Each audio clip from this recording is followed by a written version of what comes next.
mobilisés contre la réforme des retraites. Il est 16 heures, une trentaine de sympathisants CGT et militants de gauche prennent à pied la direction de l'usine hydroélectrique.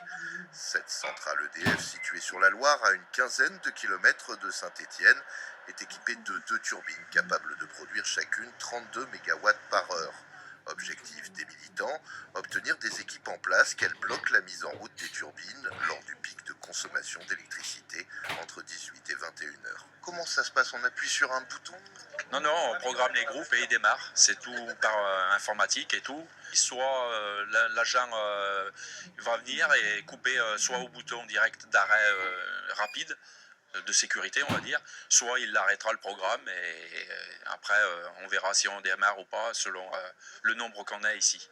Cette action a été menée simultanément dans plusieurs usines hydroélectriques de l'Hexagone, mais aussi dans des centrales thermiques et des centrales nucléaires.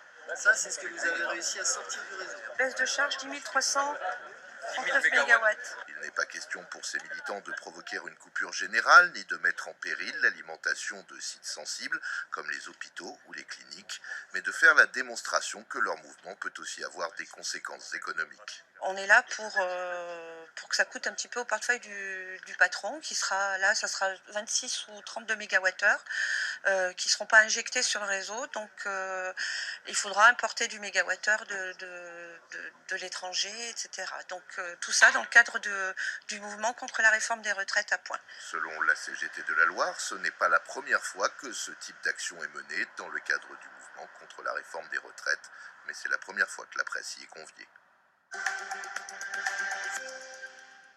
Point de retraite, retraite à point. Entre 1000 et 2000 personnes ont manifesté ce matin dans les rues de Saint-Étienne contre la réforme des retraites, avec en toile de fond les débats à l'Assemblée et la crainte d'un recours au 49.3. Moi, je pense qu'ils vont l'utiliser parce qu'ils n'arrivent pas à trouver une solution avec les discussions avec les syndicats. Ils sont coincés. Donc, ils disent, on n'en peut plus. Donc, le 49.3, comme ils ont fait pour les ordonnances, on y va, on coupe tout, on avance, tac. C'est très facile de dire, on se fout, on s'occupe plus de ce que disent les députés, de ce qu'ont dit les élus, et on passe par-dessus tout ça et terminé. Donc, c'est un déni de démocratie. Ça ne devrait pas exister. C'est un double effet. Je pense que politiquement, le 49.3, bon après les gens n'ont pas de mémoire, donc je suis pas sûr que ça fasse grand-chose.